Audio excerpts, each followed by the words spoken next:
الشيطان الرجيم. پناہ مانگتا ہوں میں اللہ کی شیطان مردود سے.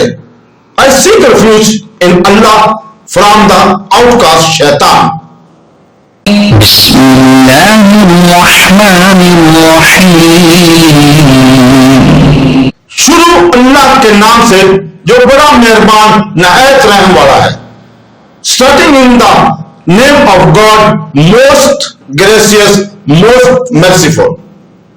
وكذب به قومك وهو الحق قل لست عليكم بوكيل.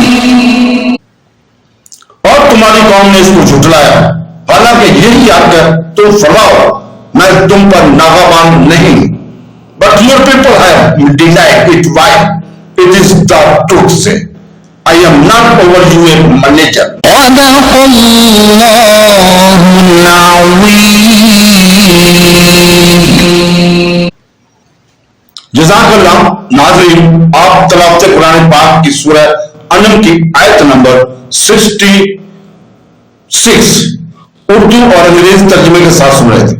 ابن عباس رضی اللہ تعالیٰ کی روایت کے مطابق پوری سورہ انم مکہ مکرمہ میں ایک نشست میں نازل ہوئی. یزید کی بیٹی اور حضرت معاذ بن جبل کی چچا زاد بہن اسما کہتی ہیں کہ اس سورت کے نزول کے وقت رسول پاک صلی اللہ علیہ وسلم ایک اونٹنی پر سوار تھے اور میں نے اس کی ناک کی رسی پکڑی ہوئی تھی. نزول کے وقت 70,000 کے قریب فرشتے تھے. اس سورت کے ساتھ اللہ کی تسبیح کرتے ہوئے آئے تھے. یہ سورہ انم کی فوائد کی صرف آغاز ہے. جو کوئی بھی اس کی سورت کو پڑھتا ہے وہ 70,000 فرشتے اس کے لیے دعا کرنا شروع کر دیتے ہیں تاکہ اس کی تمام پریشانیاں دور ہو جائیں. اللہ تعالیٰ سے دعا ہے کہ وہ ہمیں قرآن پڑھنے سمجھنے اور اس پر عمل کرنے کی توفیق عطا فرمائے.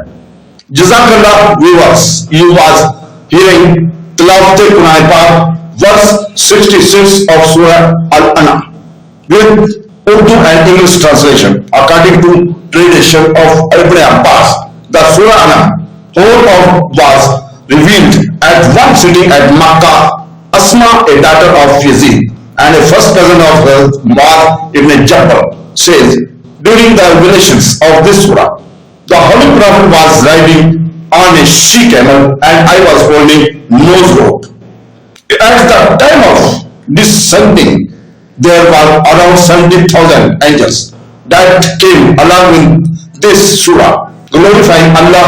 This is just the beginning of Surah Anam.